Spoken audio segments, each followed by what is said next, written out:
Sir, ಈಗ ವಿಕ್ರಮ್ ಗೌಡ ಎನ್ಕೌಂಟರ್ಗೆ ಪ್ರಗತಿಪರ ವಿರೋಧ ಮಾಡಿದ್ದಾರೆ ಸರ್. ಕಸ್ತೂರಿ ರಂಗನ್ ವಿರೋಧಿ ಹೋರಾಟವನ್ನು ಹತ್ತಿಕ್ಕೋದಕ್ಕೆ ಸರ್ಕಾರ ಈ ರೀತಿ ಮಾಡಿದೆ, ನಕಲಿ ಎನ್ಕೌಂಟರ್ ಮಾಡಿದೆ. ನಾನು ನಿನ್ನೆ ಕೂಡ ಕ್ಲಾರಿಫೈ ಮಾಡಿದ್ದೇನೆ, ಇದು ನಕಲಿ ಎನ್ಕೌಂಟರ್ ಅಲ್ಲ. ಕಳೆದ 20 ವರ್ಷದಿಂದ ಏನು ವಿಕ್ರಮ್ ಗೌಡನ ಆ್ಯಕ್ಟಿವಿಟಿಗಳನ್ನು ಮಾನಿಟರ್ ಮಾಡಿದ್ದಾರೆ. ಅವರು ಯಾವ್ಯಾವ ರೀತಿಯಲ್ಲಿ ಪ್ರತಿಭಟನೆಗಳನ್ನು ಮಾಡ್ತಾಯಿದ್ರು, ಜನವಿರೋಧಿ ಕೆಲಸಗಳು ಮಾಡ್ತಿದ್ರು ಅನ್ನೋದ್ರ ಬಗ್ಗೆ ಅದನ್ನು ಎಲ್ಲ ರೀತಿಯ ಮಾಹಿತಿಗಳು ಕೂಡ ಇದೆ. ನಾನು ನಿನ್ನೆನೂ ಹೇಳಿದೆ, ಸುಮಾರು 60ಕ್ಕೂ ಹೆಚ್ಚು ಕೇಸ್ಗಳು ಅವ್ರ ಮೇಲಿದ್ದಾವೆ ಮತ್ತು ಅವರು ಅನ್ಲಾಫುಲ್ಲಾಗಿ ಅಥವಾ ಪರ್ಮಿಷನ್ನು ಲೈಸೆನ್ಸುಗಳು ಇಲ್ಲದೇ ಫೈರ್ ಆರ್ಮ್ಸ್ ಎಲ್ಲ ಕ್ಯಾರಿ ಮಾಡ್ತಿದ್ರು, ಮೆಷಿನ್ ಗನ್ನು ಅಂಥದ್ದೆಲ್ಲ ಅಂತ. ಅದರಲ್ಲಿ ನಕ್ಸಲ್ ಕ್ಯಾಟಗರಿಗೆ ಬಂದಿದ್ದಾರೆ ಅವರು. ಹಾಗಾಗಿ ನಕ್ಸಲ್ಲು ನಿಗ್ರಹ ಮಾಡೋದಕ್ಕೇನೆ ರಾಜ್ಯದಲ್ಲಿ ಮತ್ತು ಬೇರೆ ಬೇರೆ ರಾಜ್ಯದಲ್ಲೂ ಕೂಡ ಅದಕ್ಕಾಗಿ ಒಂದು ಫೋರ್ಸನ್ನೇ ಕ್ರಿಯೇಟ್ ಮಾಡಿದ್ದಾರೆ. ಒರಿಸ್ಸಾದಲ್ಲಿರ್ಬೋದು, ಕೇರಳದಲ್ಲಿರ್ಬೋದು, ನಮ್ಮ ರಾಜ್ಯದಲ್ಲಿರ್ಬೋದು ಆ್ಯಂಟಿ ನಕ್ಸಲ್ ಫೋರ್ಸ್ ಅಂತಲೇ ಕ್ರಿಯೇಟ್ ಮಾಡಿದ್ದೀವಿ.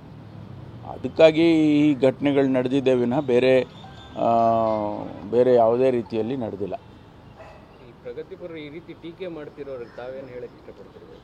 ನಕ್ಸಲಿಸಮ್ ನಿಲ್ಲಬೇಕು ಅನ್ನುವಂಥದ್ದು ಇದೆ, ಇಂಥವ್ರಿಗೆ ಇಂಥ ಎನ್ಕೌಂಟರ್ಗಳನ್ನ ಅಲ್ಲ, ಅವರೇ ಹೇಳಿದ್ದಾರೆ. ಅವರೇ ಪ್ರಗತಿಪರ ಚಿಂತಕರು ಅಂತ ಏನು ಹೇಳಿ ಇವತ್ತು ಎಲ್ಲ ಸ್ಟೇಟ್ಮೆಂಟ್ಗಳು ಕೊಟ್ಟಿದ್ದಾರೆ.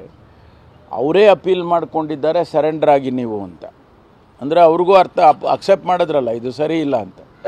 ಅವರೇ ಅಕ್ಸೆಪ್ಟ್ ಮಾಡ್ಕೊಂಡಿದ್ದಾರೆ, ಇದು ಸರಿ ಇಲ್ಲ, ನೀವು ಸರೆಂಡರ್ ಆಗಿ ಪ್ರತಿಭಟನೆ ಮತ್ತೊಂದು ಮಾಡೋದಕ್ಕೆ ಯಾರು ತಕರಾರಿಲ್ಲಪ್ಪ, ನೀವು ನ್ಯಾಯಯುತವಾಗಿ ಪ್ರತಿಭಟನೆ ಬಂದು ಸಮಾಜದಲ್ಲಿ ಮಾಡಿ, ನೀವು ಈ ನಕ್ಸಲಿಸಮ್ ಅನ್ನೋದಕ್ಕೆ ನೀವು ಸೇರಬೇಡಿ ಅಂತ ಅವರೇ ಅಪೀಲ್ ಮಾಡ್ಕೊಂಡಿದ್ದಾರೆ. ಹಾಗಾಗಿ ನಾನು ಅವರಿಗೆ ಮನವಿ ಮಾಡೋದಿಷ್ಟೇ, ಅವರನ್ನು ಯಾರು ಈಗ ಇನ್ನೂ ನಕ್ಸಲರಾಗಿ ಇದ್ದಾರೆ ಅವರಿಗೆ ಮುಖ್ಯವಾಹಿನಿಗೆ ತರೋದಕ್ಕೆ ತಮ್ಮ ಪ್ರಯತ್ನ ಕೂಡ ಭಾಳ ಸೀರಿಯಸ್ ಆಗಿ ಮಾಡಿ ಅಂತೇಳಿ ನಾನು ಕೇಳ್ತೀನಿ. ಯಾಕೆಂದರೆ ಹಿಂದೆ ನಮ್ಮ ಜಿಲ್ಲೆಯಲ್ಲಿ ಆಂಧ್ರ ಬಾರ್ಡರ್ನಲ್ಲಿ ಪೀಪಲ್ಸ್ ವಾರ್ ಗ್ರೂಪ್ ಅಂತ PWDG ಅಂತೇಳಿ ಒಂದು ಗ್ರೂಪ್ ಇತ್ತು.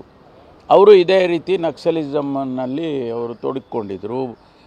ಯಾರು ಜನರು ಅನುಕೂಲಸ್ಥರಿದ್ದಾರೆ ಅವ್ರ ಹತ್ರ ಹೋಗಿ ಹಣ ಕೇಳೋದು, ಅವರ ಜಮೀನಿಗೆ ಹೋಗಿ ಬೇಲಿ ಹಾಕೋದು, ಬಡವರಿಗೆ ಕೊಡೋದು, ಈ ಥರ ಎಲ್ಲ ಮಾಡ್ತಾಯಿದ್ರು. ಅದು ಮಿತಿಮೀರಿ ಪೊಲೀಸ್ನವ್ರನ್ನ ಕೊಲ್ಲೋದು.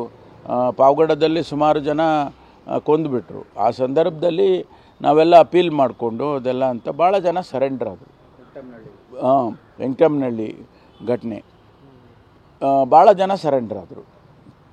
SM ಕೃಷ್ಣ ಅವರಿದ್ದಾಗ ಇಲ್ಲೇ ನಮ್ಮ ಕೃಷ್ಣ ಆಫೀಸ್ ಇದೆಯಲ್ಲ, ಅಲ್ಲೇ ಅವರು ಬಂದು ಸುಮಾರು ಜನ, 100 ಜನ ಬಂದು ಅವರ ಫೈರ್ ಆರ್ಮ್ಸ್ನೆಲ್ಲ ಸರೆಂಡರ್ ಮಾಡಿದ ಘಟನೆ ಇದೆ.